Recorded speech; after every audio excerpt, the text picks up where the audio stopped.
में संदेश दो। धार्मिक कोई भी आयोजन कभी भी, सावधानी के साथ सुनना मेरी बात को, कोई भी भले आप या हम कोई धार्मिक आयोजन ही क्यों ना करें, कोई यज्ञ भले क्यों ना करें, लेकिन किसी धर्म के आयोजन को भी करते समय अगर हमारे मन में ये भावना हो कि इस यज्ञ के द्वारा मैं किसी को अपमान करूं या किसी को ठेस पहुंचाऊं या किसी को नीचा दुखाऊं, तो वो आपका धर्म अधर्म में परिवर्तित हो जाएगा। साधु बनते हैं। राजा दक्ष ने यज्ञ क्यों किया? केवल महादेव को नीचा दिखाने के लिए कि मैं दुनिया में सबको बुलाऊंगा लेकिन शिव को नहीं बुलाऊंगा ताकि मैं उसका अपमान कर सकूं। हाँ मेरे भाई बहन, यज्ञ या धर्म कोई भी हो तो पल पल विचार करना कि उस धर्म या यज्ञ से कभी किसी की आत्मा को कोई दुख तो नहीं पहुंच रहा है, कोई वहां से दुखी होकर के तो नहीं गया है। हाँ? हमारा प्रयास ये होना चाहिए, बाकी तो हरि जाने, जो जिसकी इच्छा। पहले जब यज्ञ होते थे ना, महाभारत में एक यज्ञ धर्मराज युधिष्ठिर ने किया, और जब युधिष्ठिर ने यज्ञ किया ना,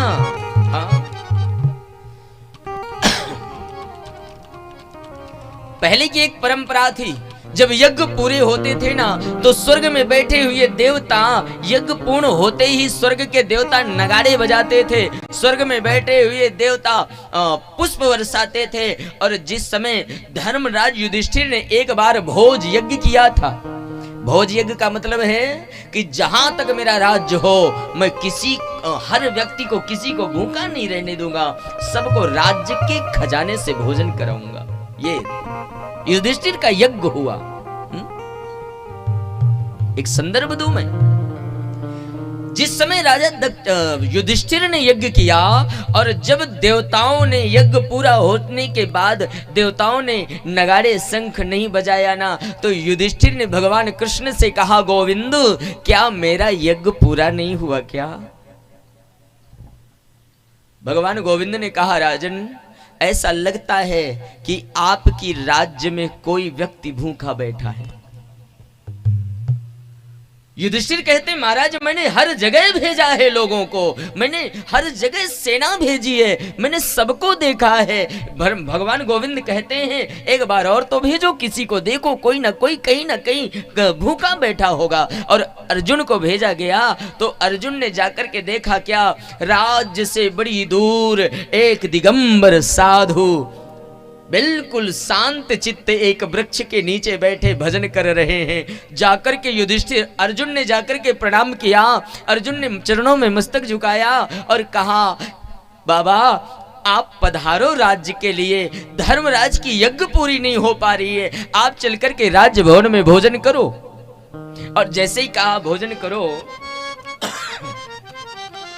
संत ने कहा, अर्जुन मैं हर व्यक्ति के यहां भोजन नहीं करता।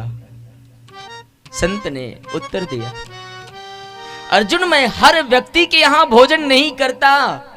अर्जुन ने कहा, बोले महाराज मेरे भ्राता धर्मराज हैं, आप उनके घर में पधारो। महात्मा ने कहा, जिसने 100 यज्ञ किया होगा और 100 यज्ञ करने का जिसे पुण्य मिला होगा, मैं उसके घर में जाऊंगा, उसके घर में भोजन करूं। अर्जुन के पसीने छूट गए, यहां तो एक यज्ञ पूरी नहीं हो रही, वहां 100 की बात की जा रही है। हाँ। अर्जुन ने कहा, महाराज वहां तो एक ही नहीं पूरी हुई। महात्मा ने कह दिया, आप वापस जाओ।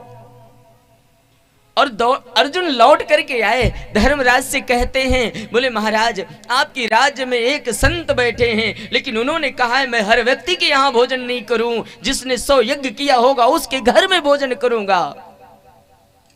धर्मराज बड़े चिंतित हो गए, मेरा यज्ञ पूरा नहीं हो पा रहा है। और धर्मराज जब चिंता में बैठे ना, तो इस राज्य की पटरानी, जिसे गोविंद कृष्ण हमेशा अपनी बहन कहते हैं, सखी कहते हैं, उस समय द्रौपदी बाहर निकली। और द्रौपदी ने पूछा, धर्मराज से हुआ क्या है? धर्मराज ने कहा, रानी राज्य में हमारे एक महापुरुष, एक संत बैठे हैं जिन्होंने भोजन नहीं किया आकर के यज्ञ में, और वो कहते हैं कि जिसको 100 यज्ञ करने का पुण्य लगा होगा मैं उसके यहां भोजन करूंगा। द्रौपदी ने कहा तो चिंता की कोई बात नहीं है, मैं जाऊंगी और उन्हें ले आऊंगी। हाँ। अर्जुन ने कहा देवी मैं गया था उन्हें लेने के लिए, लेकिन वो आए नहीं। द्रौपदी ने कहा मुझे भी तो प्रयास करने दो, और द्रौपदी चलने लगी। सारथी रथ लेकर के आया। देवी आप रथ में बैठ करके चलो। द्रौपदी ने रथ का त्याग कर दिया, नहीं मुझे रथ में नहीं बैठना, मैं पग यात्रा करती हुई जाऊंगी। और साधु कहते हैं मेरे भाई बहन, संत के पास जाकर के द्रौपदी ने संत के चरणों में अपना मस्तक रख दिया और प्रार्थना किया, बाबा आप पधारो राज्य के लिए, आप चलिए महाराज की यज्ञ पूरी हो जाए, आप प्रसाद ग्रहण करो। संत ने द्रौपदी से भी वही शब्द कहा, बोले देवी जिसके जीवन में 100 यज्ञ करने का पुण्य लगा होगा मैं उसके घर में प्रसाद पाऊंगा।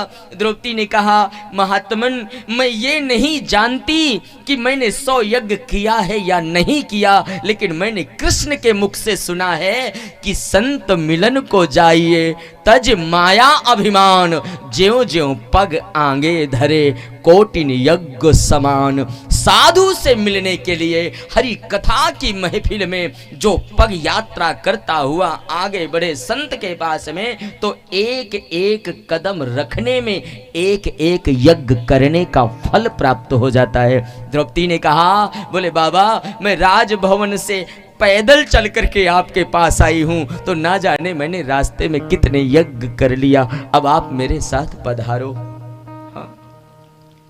महात्मा उठे और तुरंत द्रौपदी के साथ चल पड़े। मैं कहना ये चाहता हूं कि मेरे भाई बहन संसार में हमेशा ध्यान देना, सत्य को स्वीकार करना है, और सत्य केवल कहने का विषय नहीं है, धर्म केवल कहने का विषय नहीं है, यज्ञ केवल करने का विषय है। यज्ञ के प्रति समर्पण हो हमारा। दक्ष की यज्ञ पूरी क्यों नहीं हुई? क्योंकि दक्ष के जीवन में ये विचार था कि मैं शिव का अपमान करूं। और मैं निवेदन करना चाहूं कि कोई भी धर्म अनुष्ठान या कुछ भी हो, अगर किसी के अपमान की भावना को, किसी को नीचा दिखाने के लिए किया जाए, वो धर्म हमारा ना इस लोक में कोई फल देता और ना उस लोक में कोई फल देता, वो धर्म में। और दूसरी बात, धर्म यज्ञ अनुष्ठान जब करो तो उदारता के साथ में करो मेरे भाई बहन।